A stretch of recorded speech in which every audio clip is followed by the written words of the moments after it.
आपण सर्व लहानपणापासून ऐकतोय रेल्वे होणार, रेल्वे होणार, रेल्वे होणार. कधी होणार? जेव्हा व्हायची वेळ आली तेव्हा झाली. काही 7-12 शिक्के बसले, काही ठिकाणी भूमी अधिग्रहण चालू झालं आणि नंतर परत अचानक कळालं की ती रेल्वे होणार नाही, दुसऱ्याच मार्गे जाणार आहे.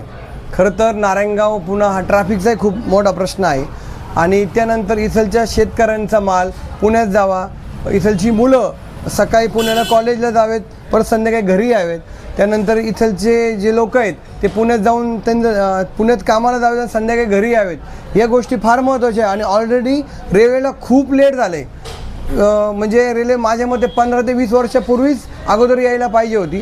किती लहान गावात रेल्वे गेलेली आहे. आणि आपले एवढं नारायणगाव, वारवाडी, आळेफाटा, मनसर एवढी मोठी लोकसंख्या असताना इथे रेल्वेपासून आपल्याला वंचित का ठेवलं आहे याचा उलगडा काय अजून होत नाही. आणि शासनानं कायम तोंडाला पानं पुसण्याचं काम केलेलं आहे. तर प्रथम तर मी लायन्स क्लब ऑफ नारायणगाव या आंदोलनाला सर्वप्रथम पाठिंबा छत्रपतींच्या चरणापासून आम्ही सुरुवात केली ती. आणि या आंदोलनातसुद्धा आमचा सक्रिय सहभाग राहणार आहे. तर प्रत्येक नागरिकाला एक विनंती आहे की 9 तारखेला आपण सकाळी आपलं काही काम असेल तरी ते उरकून, पण 9 तारखेला नक्की सकाळी या आंदोलनात सहभागी व्हा.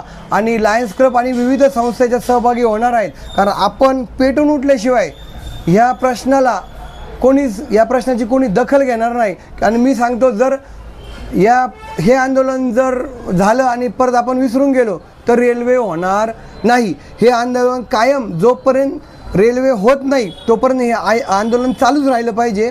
या आंदोलनाची सुरुवात सर्वप्रथम लायन्स क्लब ऑफ नारायणगाव यांनी पाठिंबा देऊन केली. आणि त्याचा शेवट इथं रेल्वे स्टेशन जेव्हा होईल तेव्हा लायन्स क्लब ऑफ नारायणगाव तिथं बाईट देऊन करणार आहे.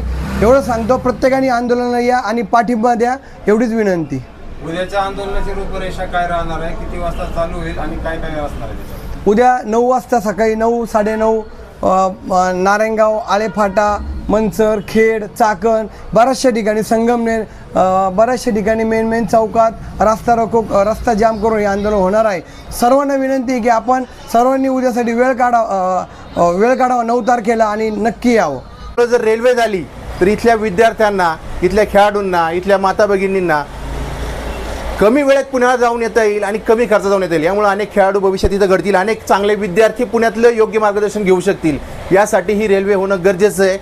हा छत्रपती शिवाजी महाराजांच्या पुण्यभूमीने पावन झालेला तालुका आहे.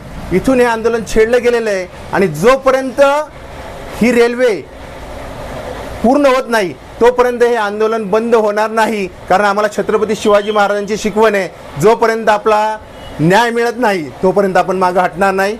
म्हणून सर्वांना विनंती आहे, सर्व माता भगिनींना विनंती आहे, सर्व विद्यार्थ्यांना विनंती आहे, सर्व खेळाडूंना विनंती आहे, आपण आपल्यासह आपल्या संपूर्ण परिवाराला घेऊन या आंदोलनात सहभागी व्हा. आज नाही तर पुन्हा कधीही नाही. ह्या आंदोलनाला सगळ्यांनी पाठिंबा द्या. हा रेल्वेचा प्रकल्प आपल्यामध्ये झालाच पाहिजे. कारण GMRTची जर अडचण असेल तर ती GMRTमुळे आमच्याकडे MIDC होऊ शकत नाही, आमच्या परिसराचा विकास होऊ शकत नाही.